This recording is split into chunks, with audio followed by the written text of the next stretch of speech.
How do I put this delicately? Notte is simply one of the finest films I have ever seen. I have reached this point after much careful consideration. The mastery of the film is inescapable, and the conclusion I have come to feels inevitable. Notte is a perfect example of the cinema's ultimate grammar. It's one of the best films in the whole world. Notte is a film of reflections, of internalized deterioration made visibly external through false extensions of our composite social selves. Giovanni's novels are imprecise reflections of his intellectualism. His wife Lydia is an untrue, forced reflection of his masculine and social worth. The role of architecture in Notte serves as the mirror itself, casting off reflections of dehumanized characters within an unromantic anti-space outside of time within modernity. Idle periods of banality serve as literal extensions of an anti-symbolic landscape. The overwhelming architecture sculpts the characters into despondence. Banality is pre-established on the grounds of self-displacement as an unfelt reaction to being an image, a composite, a reflection of a miserable truth. Like the architecture, the characters are made up of nearly emptied spaces, retaining only biological and geophysical descriptions. Antonioni's camera maintains a remarkably astute metaphorical literalism, even while an anti-symbolic cinematic language is being utilized to express the inexpressible nature of being.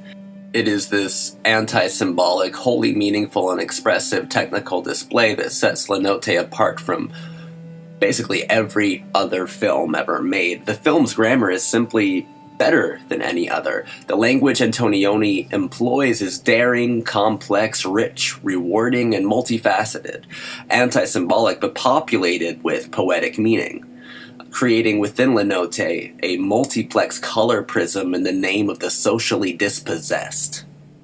Notte's unique aesthetic makeup is given identification through abstraction. Antonioni wisely, also curiously, seeps his film in lightly neo-realist motifs within a carefully constructed universe of anti-pathos. Notte is the ultimate realization of the most perfect film language, a dialect Antonioni first began exploring in La Ventura. Notte is the finalization of that beautiful screen rhetoric. Secret weapon, Monica Vitti. Notte has a key, it has a hidden magic. Notte's secret weapon is found in Monica Vitti. It is Vitti who transforms Notte into something ethereal, cosmic. Antonioni's longtime muse served as a reflection of Giovanni's own musings. As Valentina, a wealthy industrialist's daughter, Vitti refused to adhere to the set narrative system of non-reactive physical metaphors. Valentina seemed to exist entirely outside of Antonioni's established dehumanized landscape. He bestowed in her character qualities that outright conflicted with the qualities of Antonioni's coldly referential universe. Valentina was something truly beautiful that you genuinely desired. She smoldered in spite of the film's attitude, or rather, because of it. She was unpredictable, in conflict with banality. She was absolutely breathtaking and surprisingly daring, in stark contrast to the emptied spaces of routine self-absorption. She was also terribly tormented, honestly discontent, yet even in Valentina's similarities, she remains so unequivocally dissimilar. She despises unnecessary sounds, words, phrases, and social graces. Valentina hates language. She records her own idea of grammar and erases it upon reflecting over it. Valentina, in a nearly metaphysical departure, sidesteps Antonioni's own cinematic language and simply refuses to speak it.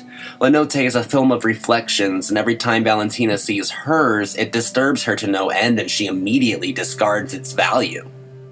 Antonioni used pure movie magic to give Valentina her mesmerizing, sensual quality, but he sculpted the poetic meaning of her character out of the self-conscious rejection of the film's artistic worth and systemic correspondence. Valentina was all about rebellion. She lit up the screen and stole the show because she wanted to. Valentina was exquisite, unearthly. She was the cog that refused to spin. Valentina wouldn't allow herself to be controlled by Antonioni. Michelangelo responded to her insubordination by giving her absolute freedom. In La Notte, Valentina was a self-styled blue cool. Antonioni demonstrates objective value through the photographable flexibility of his camera within immovable optical constructs. It's a feminine expression of psychological dexterity. Antonioni was a woman's director, and his films reflect his philosophy concerning them. Lydia and Valentina are much more aware of their plight than Giovanni. He seems clueless to the causal properties of his own dissatisfaction. The two main women of La Notte recognize the base materials of their quasi-suffering. They seem to understand their absurd Russian doll existence of living as reflections of reflections of reflections of reflections. Lydia excavates modernization and meditates in solitude in a fortified den within herself that gives her an idea of the benefits of refusing to reflect a nature other than your own. Lydia separates herself from the mirror of her unfulfilling marriage, while Giovanni remains oblivious to the prisms he creates inside of the sham. Giovanni is nearly intrinsically uninvolved. La Notte is a haunting masterwork.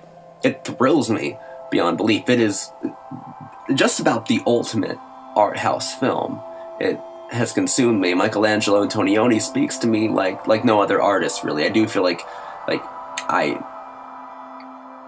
react to his language readily. Like I'm completely available to his language. It's something that I really that clicks with me, that I just completely understand. It's as if his films were made just for me. La Notte is a fascinating experience, and in the wide world of film, La Notte is a Zeus of my life, and like lightning, it strikes me down. It's just such a fantastic film. Absolutely essential. Absolutely beautiful. It's absolute art. Absolutely.